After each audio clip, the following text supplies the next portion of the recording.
All right, this is Dan Robinson from Cybervent, website for Ventriloquist, and I am here with Dale Brown, and just got a few questions to ask you, Dale, and to start off with, the first question that I always like to ask everybody is, what got you interested in ventriloquism?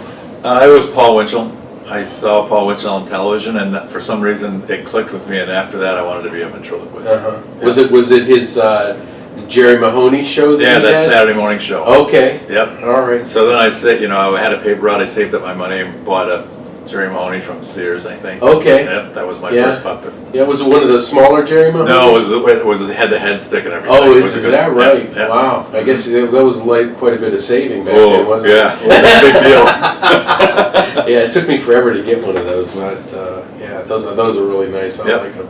I like them. So, and then the second question: besides yourself, who is your favorite ventriloquist?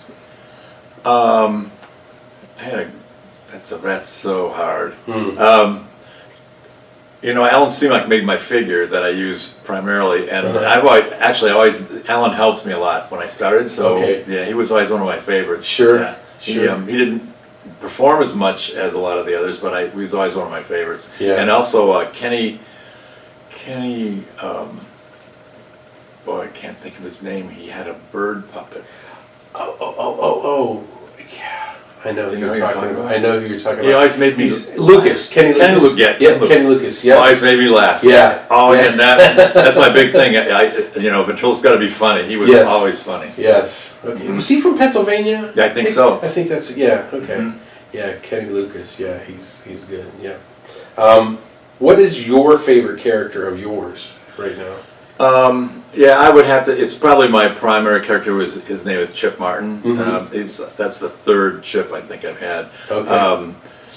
Only because that was the character I started with, and I sort of, the rest of my show is sort of geared around him. He's the one that we end up with. And when people would hire us to do roasts and things, he's the one they wanted. So yeah. Yeah, now, all three of your chips, were they all three CMOCs? No, the first one's in a museum. That was a Lovick figure that I got from Mayor, from Clinton.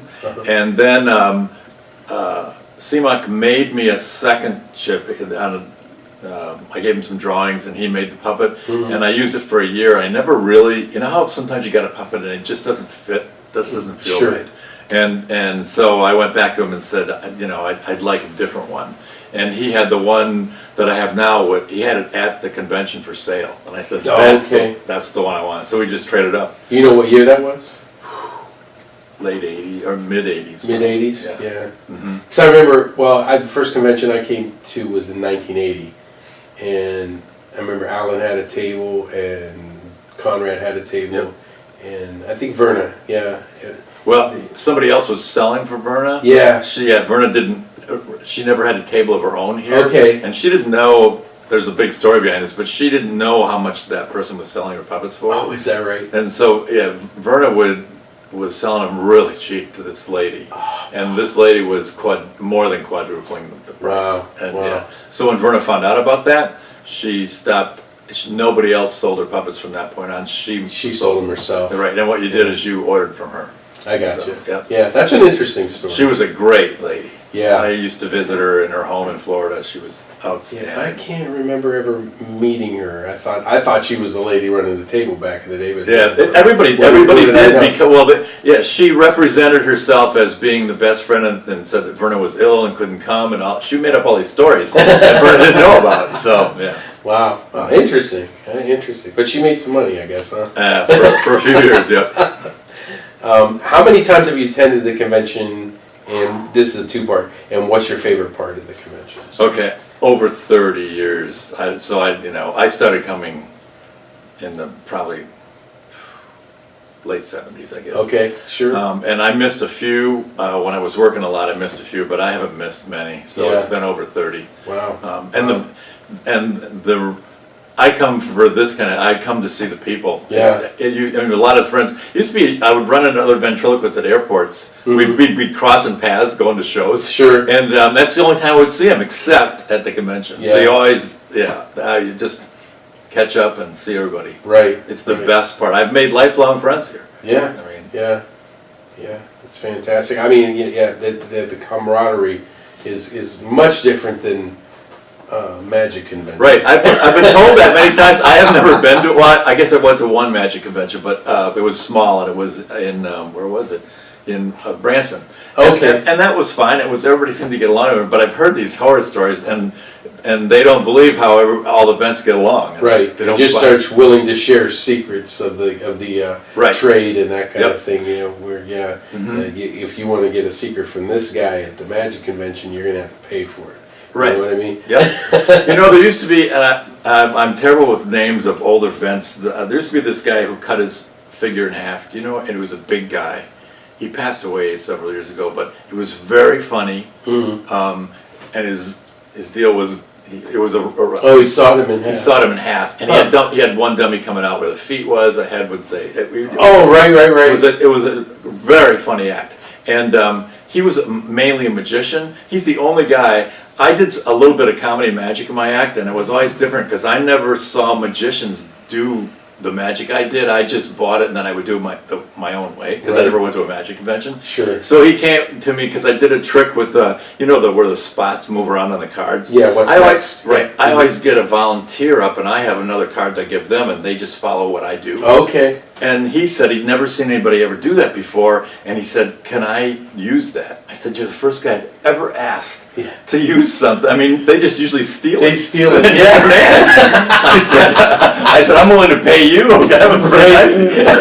Yeah, that is. I like that method. Yeah. I've been doing what's next for years. So yeah, that's the neat concept of it. Yeah, it works great. Yeah. Because then they can do it. You show them how to do it, and then all of a sudden It ends up with 6 pots. That's They're right. like, "Wait." And that's right. That's good. When practicing, what are some of your best practices? It's funny because when you're performing all the time, I didn't really worry too much about practicing. I would do it when most of my programs had to be somewhat customized because 90% of them were for corporations, and you had to work in the company information and products and that kind of thing. So you'd practice that. But late as I've gotten older, now I really have to practice hard like I did when I started out. And I practice in front of a mirror all the time, all the time. And it's mainly for both the puppet, manipulation Sure. and lip control. But I'm always worried about my lips. It hasn't happened yet, but I've noticed that a lot of events as they get older, their lip control goes. So Yeah, I remember in 1980, to bring back the 80 convention again, Jay Marshall talked so much about how his lip control just went to pot because he got older. yeah, I've heard. Other people have told me that too. Yeah. That's a sad day. Yeah, yeah. But I'm a big believer in practice makes perfect. Yes. You got to practice a lot. And the only way that I have the nerve to get on stage is because I've prepared. And if I don't prepare, then you're dead. Right, it's a disaster. It is. Yep. Last question I have for you. What advice would you give to people just starting out in ventriloquism? You have to perform wherever and whenever you can. I mean, I did so many free shows when I was first starting out, and even in the living room in front of relatives. I mean, just do it in front of people. You're not a good critic of how good or bad you are yourself.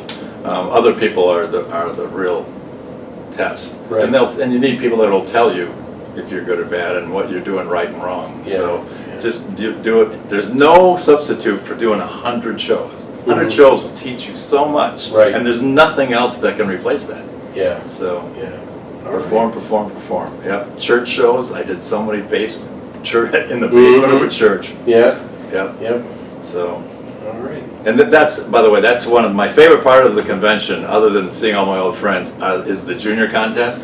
Without a doubt, that's where you see the most creativity, the most the trying new things. They don't copy. Kids are real good about not copying. Right. And it's so refreshing to see those kids up there. It takes a lot of nerve. You know how hard it is to get up in front of vents to perform, and those kids, I give them a lot of credit. It's great. It's the best part of the convention. Yeah, it's always good to see new talent. It is. Too. Yep. It really is. Yeah. And a lot of the kids that we have seen, because I MC the kids portion every other year or so, it's some of those kids who started out are now pros. They're really good. So it's a lot of fun. Yeah, absolutely. Well, sounds good. Well, Dale, I appreciate you coming today and My pleasure. interviewing, and hope to see you many more years at the convention. Me too. Thanks All a right. lot. Appreciate it. All right. Thanks. Thanks, Dale. Mhm.